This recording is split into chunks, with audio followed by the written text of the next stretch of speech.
Hello students, आज हम पढ़ेंगे यूनिट 1 का अगला टॉपिक मैकेनिक्स का, जो बीएससी फर्स्ट सेम का एक फिजिक्स का पेपर है। और आज की हमारे टॉपिक का नाम है mechanics of a system for N particles. तो देखो, सबसे पहले हम N number of particle consider कर लेंगे। एफ उस पर फोर्स अप्लाई किया जाएगा और जो यहाँ पे फोर्स अप्लाई किया जाएगा ना, वो टूट जाएगा दो पार्ट्स में। किस किस में? एक्सटर्नल फोर्स में और इंटरनल फोर्स में। यही लिखा हुआ है यहाँ पे। Let us consider a system having N number of particles and F be the force applied on it and hence here force split into two parts, F external plus F internal. तो यहाँ पे ये question की terms में लिख दिया कि F vector equal to F E plus F summation of I की वैल्यू 1 से एन एफ आई जे। ये हमारा एक्सटर्नल फोर्स है और ये हमारा इंटरनल फोर्स है। अब हमें पता है न्यूटन सेकेंड लॉ क्या कहता है। न्यूटन सेकेंड लॉ कहता है F equal to D P by D T. लेकिन एन नंबर ऑफ पार्टिकल्स है तो यहाँ पे समीशन लगा देंगे और आई की वैल्यू 1 से एन जाएगी। तो F vector equal to summation of I की वैल्यू 1 से N D P by D T. Exam point of view से बिल्कुल परफेक्ट नोट्स हैं। आप ऐसे लिख के आएंगे तो काफ़ी अच्छे नंबर आएंगे आपके। अब इक्वेशन वन से हम क्या लिख सकते हैं? हमें पता है कि एफ तो क्या है, F vector F E internal plus F external. तो दोनों वाली वैल्यू रख देंगे, एफ को इक्वल रख देंगे दोनों इक्वेशनों का यूज़ करके।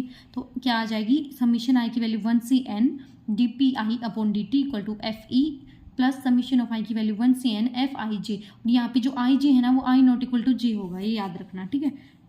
नाउ न्यूटन थर्ड लॉ क्या कहता है कि हर एक्शन अपोजिट होता है रिएक्शन के, इक्वल और अपोजिट होता है। तो एफ आई जे होगा तो इक्वल माइनस होगा एफ जे आई के। एफ आई जे यहाँ पे है तो वो अपोजिट होगा एफ जे आई के और साइन नेगेटिव के साथ, ठीक है। अब देखो, ये जो D P I upon D T summation है वो क्या लिखेंगे हम? समीशन ऑफ आई की वैल्यू 1 से N D by D T of M I V I, ठीक है।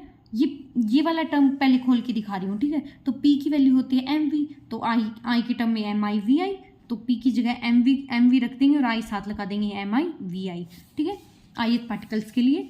तो अब देखो, समीशन ऑफ आई की वैल्यू 1 से n इक्वल टू मास हमारा कॉन्स्टेंट होता है तो एम आई बाहर, समीशन ऑफ आई की value 1 n D by D T, और बचा क्या? D V I upon D T बचेगा, ठीक है। हमारी वेलोसिटी क्या होती है? Distance upon time. तो D R I upon D T लिख देंगे। तो अब देखो, इक्वेशन हमारी 2 नाम दे दो इसे। अब हमें पता है एफ, ये वाली इक्वेशन 1 नाम दे दो। इस इक्वेशन 1 और इस इक्वेशन 2 का यूज करेंगे तो देखो, ये वाली दोनों इक्वल है।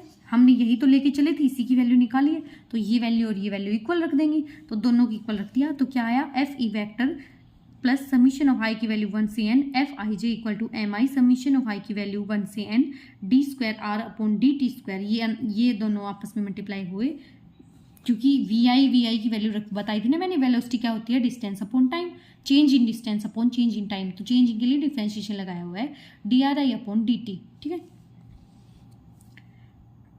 अब कहाँ पे आ गए? यहाँ पे M I summation of I की वैल्यू 1 से N D square R upon D T square. यहाँ से हम एफ ई की वैल्यू निकाल सकते हैं, क्योंकि ये जो है ना, ये डमी इंडिसेस के लिए है तो इसकी वैल्यू कैलकुलेट नहीं होगी, नेगलेक्ट किया जाएगा।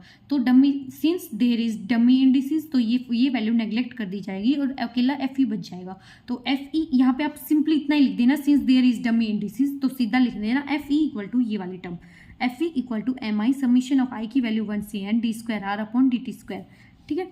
अब सेंटर ऑफ मास और इक्वेशन ऑफ मोशन निकालते हैं। देखो, मान लेते हैं सी होगा centre of mass of the particle. यहाँ पे फिगर बनाई हुई है, एक्स वाई जेड डायरेक्शन दिए हुए हैं, या फिर बोल सकते हैं कोऑर्डिनेट दिए हुए हैं। यहाँ पे m1 m2 m3 mn dot dot dot mn particles हैं मास के, और सी उसका सेंटर ऑफ मास है, ठीक है। यहाँ पे डिस्टेंस है r2 r1 capital R rn r1 ऐसे लिखा हुआ है, ये यहाँ से यहाँ तक की डिस्टेंस है, ठीक है। तो अब देखो, हमें पता है R होता है m1 r1 plus m2 r2 plus m dot dot dot dot mn rn upon m1 plus m2 plus 3 m3 plus dot dot dot mn, ठीक है। कैपिटल R होता है, हमें ये पता है, डायरेक्ट वैल्यू यूज करनी है, ये नहीं बताना कहाँ से आई है। अब देखो, इसे हम लिख सकते हैं समीशन ऑफ आई की वैल्यू 1 से एन तक जाएगी, तो एम आई आर आई लिख सकते हैं इसे, और यहाँ पे समीशन ऑफ एम आई अकेला लिख सकते हैं। अब जो समीशन ऑफ एम आई होता है वो कैपिटल एम होता है, तो यहाँ पे हम कैपिटल एम की वैल्यू रख देंगे, because summation of M I की वैल्यू 1 से एन एम होता है, ठीक है। तो यहाँ पे आ गया हमारा final result, summation of I की वैल्यू 1 से एन। ये समीशन सिर्फ यहाँ पे है, क्योंकि ये वाली टर्म तो हमने खोल दी ना पूरी कैपिटल एम, बस ये समीशन ऊपर वाले पे है, M I R I upon capital N. यहाँ पे बताया हुआ है, वहाँ पे कैपिटल एम क्या है, ये कैपिटल एम है, कैपिटल एम है summation of M I equal to total mass of system. M I की वैल्यू क्या होगी, टोटल मास, ये पूरा M I M1 M2 M3 dot dot dot MN तक ही तो था, यानी ये क्या है, टोटल मास है सिस्टम का, जो कि कांस्टेंट होता है, ठीक है। अब देखो यहाँ पे एम कैपिटल एम रख दिया था, तो अब हमारे पास यहाँ आई थी आर की वैल्यू इक्वल टू आ रही थी, ये आर था ना, तो यहाँ पे एम इस साइड चला जाएगा तो एम आर हो जाएगा और बाकी ये वैल्यू बच जाएगी। तो यही लिखा हुआ है M R equal to summation of I की वैल्यू 1 से n M I R I, ठीक है। अब हम मल्टीप्लाई करेंगे इस स्टेप के बाद D square upon D T square से दोनों तरफ। ये स्टेप आपको थोड़ा याद रखना होगा माइंड में कि इसके बाद हमें मल्टीप्लाई करना है। क्यों मल्टीप्लाई करना है ये भी बता दूंगी मैं आपको। एक बार मल्टीप्लाई कर देते हैं, D square upon D T square दोनों साइड इस इक्वेशन में कर दिया तो ये आ गया, क्योंकि यहाँ पे ये जब हम मल्टीप्लाई करेंगे ये जो वैल्यू मिलेगी ना, हमने जो फाइनल यहाँ पे रिजल्ट निकाला था वो इसकी के बराबर है। देखो ध्यान से देखो, दिख गई, तो इसकी जगह हम एफ ही रख देंगे, इसलिए यहाँ पे मल्टीप्लाई किया था D square upon D T square से, तो एफ ही रख दिया, बची ये वाली टर्म, तो इस वाली टर्म को एज इट इज रख दिया, D square upon D T square equal to summation of M R, ये कैपिटल एम आर है, ठीक है। तो एफ ही बच गया, मास तो कांस्टेंट होता है, बाहर निकाल दो, M D square R upon D T square बच गया। यहाँ पे जो D square R upon D T square होगा ना, वो एक्सलेशन होगा सेंटर ऑफ मास का, ठीक है। यहाँ पे निकल गया सेंटर ऑफ मास वाला, ठीक है। अब निकालेंगे हम total linear momentum of the system. दोनों चीजें निकाल के आनी है, या इतना सोल्व करने के बाद सेंटर ऑफ मास भी बताना है और टोटल लीनियर मोमेंटम भी बताना है सिस्टम का। सिंपल कुछ नहीं है इसमें, तो सीधा हमें पता होता है P equal to M V है, समीशन लगा देंगे तो ith पार्टिकल्स के लिए तो समीशन ऑफ आई की वैल्यू 1 से n M I V I. अब हमें वेलोसिटी पता है change in distance upon change in time, तो D R I upon D T, V I की जगह ये वी आई की जगह रख देना, D R I upon D T, बस।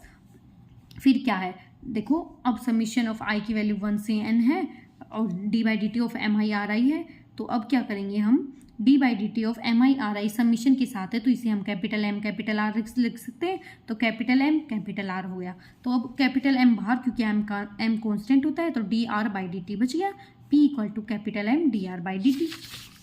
बस इतना ही है इस टॉपिक में, फाइनल रिजल्ट यही है, P equal to capital M D R by D T, और यहाँ पे ये वाला है F equal to M D square R upon D T square. दोनों सेम ही है, कुछ नहीं है, इतना देख लेना, यहाँ पे स्क्वायर में आई है वैल्यू और यहाँ पे बिना स्क्वायर के आई है। बस फाइनल रिजल्ट तो थोड़ा माइंड में रखना ही होगा आपको। एक बार मैं फिर से रिवाइज करवा देती हूँ मोटा मोटा। सबसे पहले हमें याद रखना होगा जो फोर्स अप्लाई किया है वो दो पार्ट में टूटेगा, एक्सटर्नल और इंटरनल, ठीक है। फिर हमें जो फोर्स है उसकी वैल्यू रखनी होगी डीपी बाई डी टी के अकॉर्डिंग, जिसमें समीशन लगाएंगे ith पार्टिकल्स के लिए आई की वैल्यू 1 से n, ठीक है।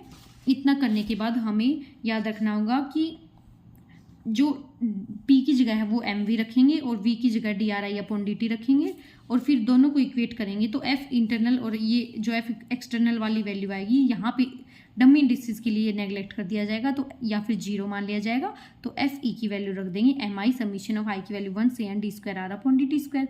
यही हमारी एफ ई की वैल्यू आ गई। अब हमें सेंटर ऑफ मास के लिए निकालना है और टोटल लीनियर मोमेंटम के लिए निकालना है। सेंटर ऑफ मास के लिए आर की वैल्यू याद रख लेना, m1 r1 m2 r2 m plus dot dot dot mn rn upon m1 plus m2 plus m3 plus mn। Summation लगा देंगे, summation of M I total mass of the system के लिए capital M रख देंगे, M इस side ले जाएंगे तो एम आर की वैल्यू आ जाएगी। अब D square upon D T square से मल्टीप्लाई करना याद रखेंगे।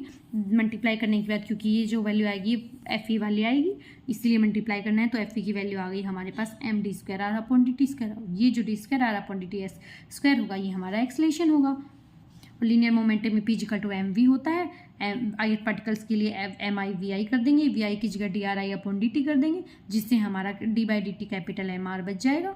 बस इतना ही करना है और कुछ नहीं करना। यहाँ पे ये ऐसे सोल्व कर, इस स्टेप के बाद इतना कर देना चाहिए। समीशन ऑफ एम आई है, D R I by D T है, तो ये जो समीशन ऑफ एम आई होता है ये तो कैपिटल एम होता है, और जो summation of D R I upon D T होगा ना, इसे हम कैपिटल आर रख के डी बाई डी टी बाहर निकाल देंगे। ये इसलिए ऐसा किया हुआ है, ठीक है, डायरेक्ट लिखा हुआ है मैंने यहाँ पे। तो पी की वैल्यू आ गई M D R by D T. इस टॉपिक में इतना ही है। अब आप स्क्रीनशॉट दे सकते हैं, 2-3 बार आप अपने हाथ से प्रैक्टिस करोगे ना तो हो जाएंगे प्रूफ, ज़्यादा हार्ड नहीं है। बस ऐसा तो है कि कुछ बातें याद रखनी होती हैं, काफ़ी टॉपिक्स होंगे जो बहुत याद रखने होंगे। मैकेनिक्स तो फिर भी सही है, जो इलेक्ट्रिसिटी वाली आएगी ना फिजिक्स का पेपर, उसमें और भी ज़्यादा चीज़ें याद रखनी होती हैं। इस टॉपिक में इतना ही है, अब आप स्क्रीनशॉट ले सकते हैं।